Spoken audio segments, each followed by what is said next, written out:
across the country are now struggling with a terrifying baby formula shortage, and it's reached crisis levels in recent weeks. At least 12 states have out-of-stock rates 40% or higher.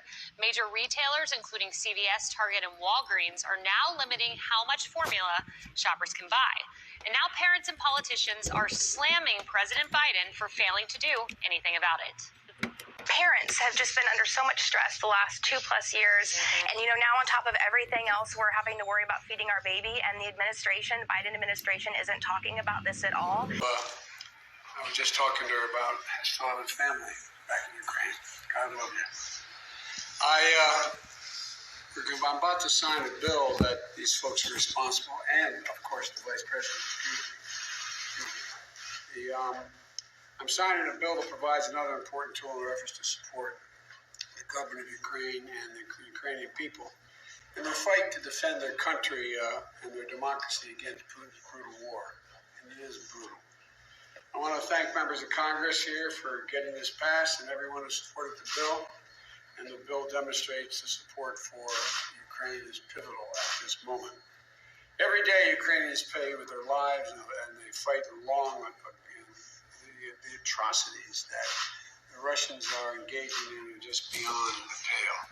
And the cost of the fight is not cheap, but caving to aggression is even more costly. That's why we're staying in this. Yesterday, we celebrated VE Day, Victory in Europe Day, marking the end of a transition of the devastation after the consequence of World War II and Allied nations' defeat of the scourge of fascism in Europe. And today, Europe is honoring another important day, an anniversary. On May 9th, 1950, just years after the end of World War II, Europe began to work to strengthen the bonds of unity among the nations, particularly economic unity and the shared economic prosperity. The idea ultimately grew into what is now 27-nation European Union, an economic powerhouse and a global force for peace and close partners on all the issues we face. And it really has, I've said from the very beginning, it's something that is good for everyone. It brings these countries together in ways that when they cooperate closely economically, they also cooperate in other ways. You've seen it in their support for Ukraine. And with Putin's war once more bringing wanton destruction of Europe, and to reaffirm the enduring commitment to the future grounded in democracy, human rights, and peaceful resolution of disagreements, I'm now going to sign this bill. And again, I thank the colleagues who are standing behind me, and because it really matters. It matters.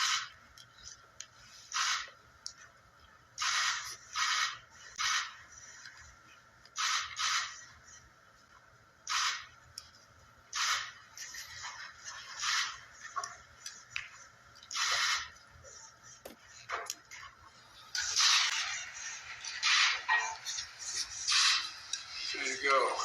Done.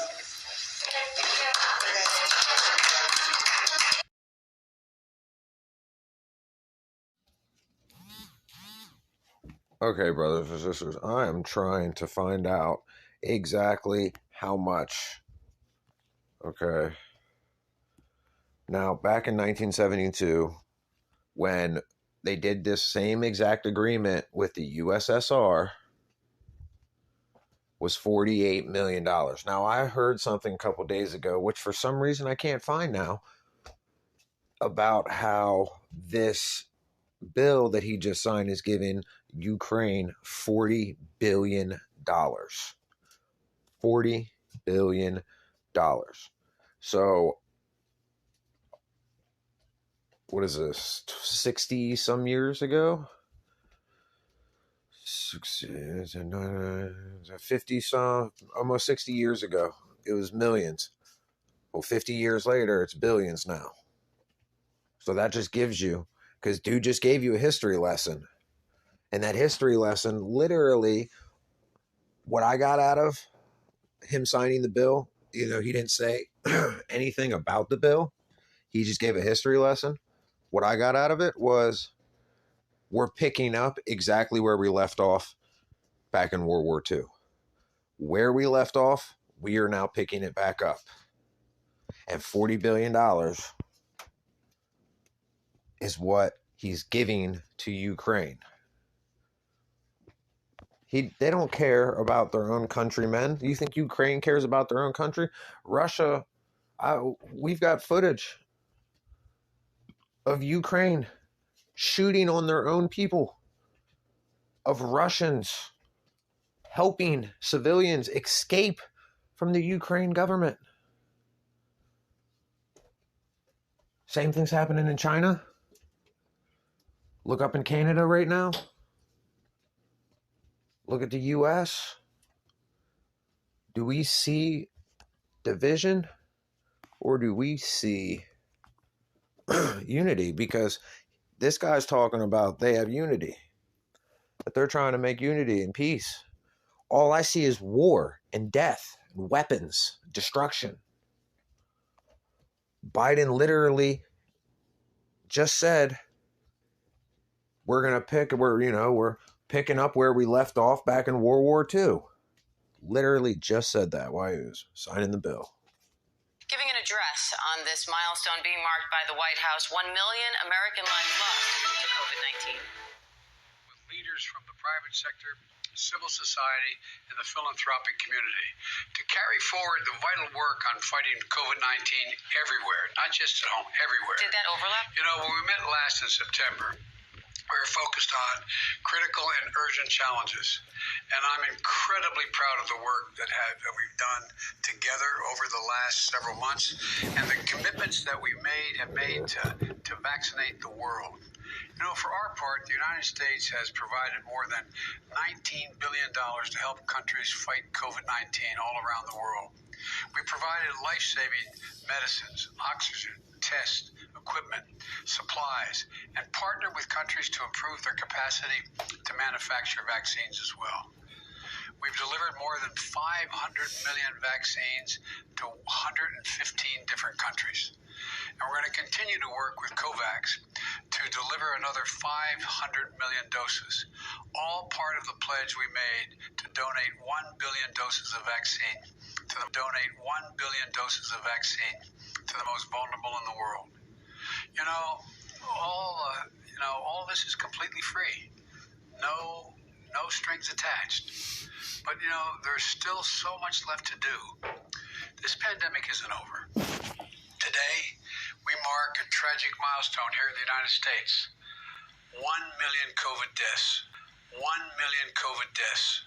1 million COVID deaths. Goes out to all those who are struggling, asking themselves, how do we go on without him? How do we go on without her? What will we do without him? It's grief shared by people across all of our nations. Around the world, many more millions have died. Millions of children have been orphaned. And with A review like this or to do a speech like this, it probably takes them all day to do it. All day. boosters for everyone, everywhere.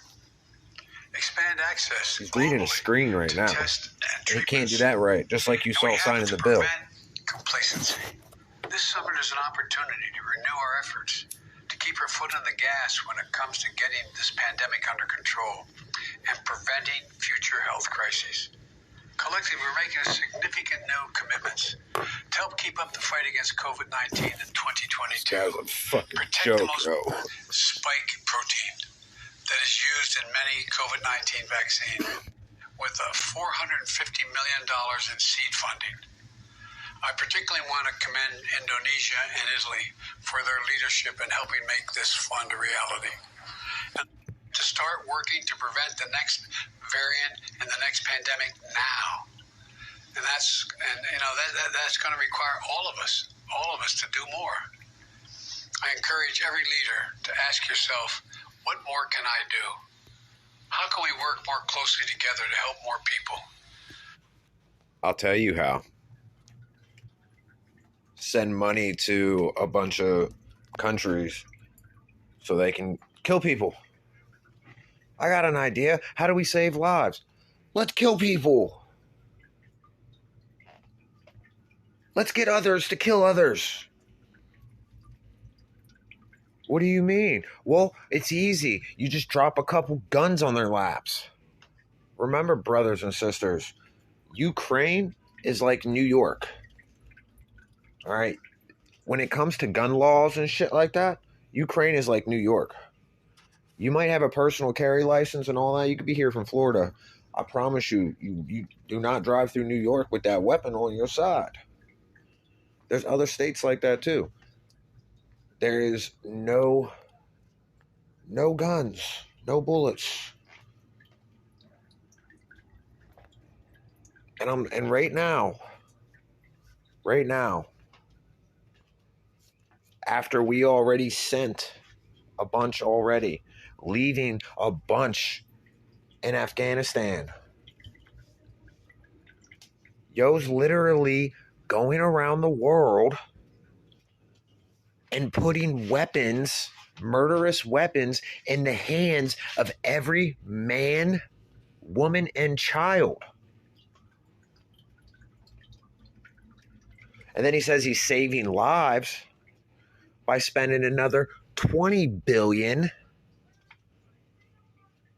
for COVID-19 vaccinations. And once again, brothers and sisters, I'm trying to show you that the bill is $20 billion, and I can't find it. I can't find it. But I promise you, if you go ahead and go start looking it up, or whenever you hear it, you're going to hear it. You're going to be like, damn, AJ was right. Why are we spending $60 billion? You know, gas is over $6 a gallon. Here in Florida, you get a pack of smokes, $10. The minimum wage jumped up to $10. Shit, I was forced out of my job. And I think I'll stay outside of my job. I don't even want to go back to work. I might actually go back to the kitchen. I don't know. Because I have been healed. And I'm kind of curious if I still got what it takes to run a kitchen. I'll probably run 2 kitchens now at the same time.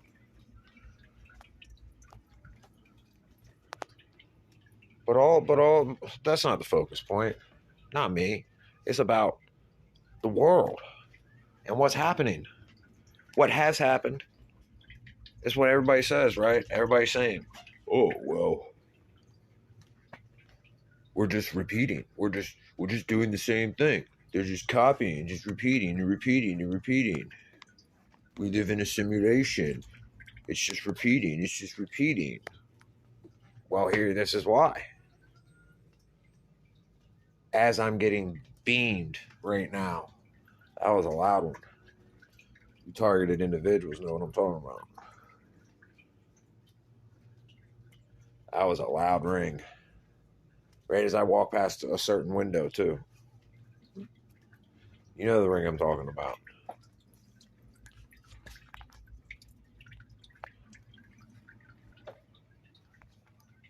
I mean,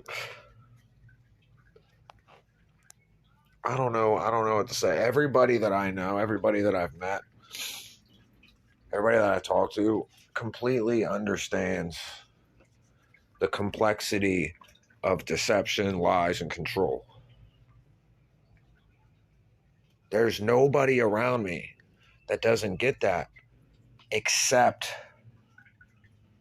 what I see most of is just that people don't care. Nobody cares. Why does nobody care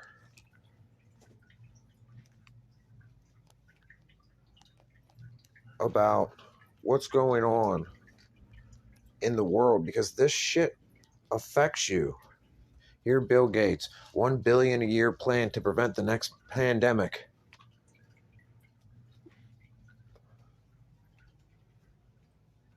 What?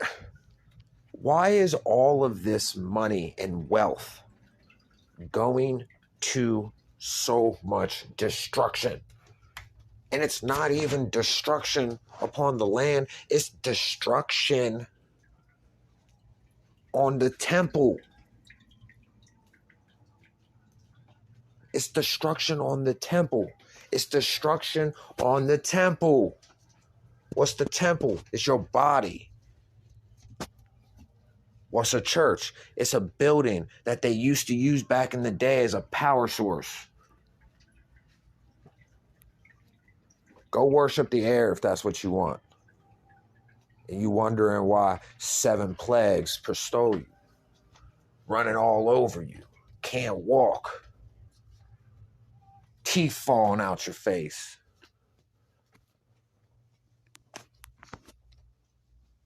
Isn't that one of the stories in the Bible? About Asa?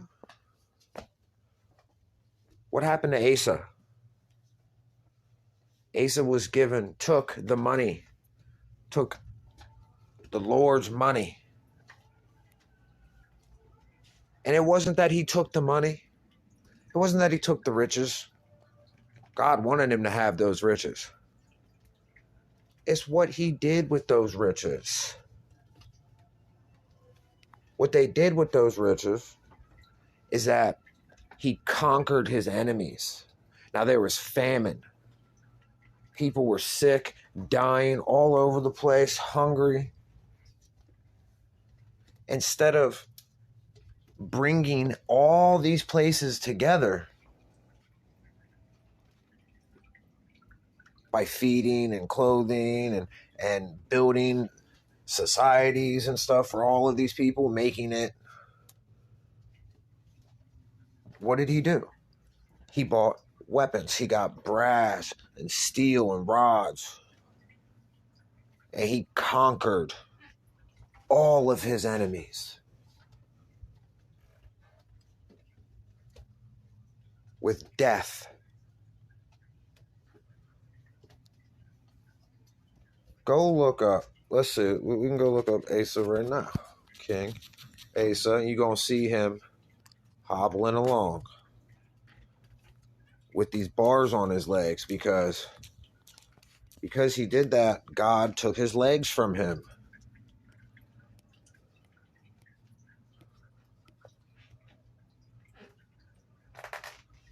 God took his legs from him.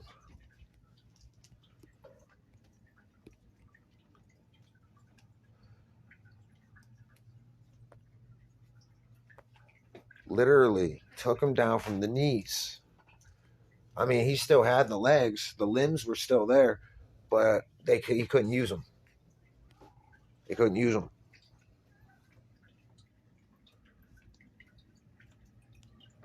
See? See what I mean? Trust for God for victory and peace. Oh yeah, he brought peace upon the land, but he did it with weapons. He did it with murder. And he paid for it. He wasn't allowed to walk. He wasn't able to walk anymore. What significance does this have? I don't know. But what I do know is the wealth of the world is in the wrong hands. And honestly, how to change that? Your guess is as good as mine, brothers and sisters.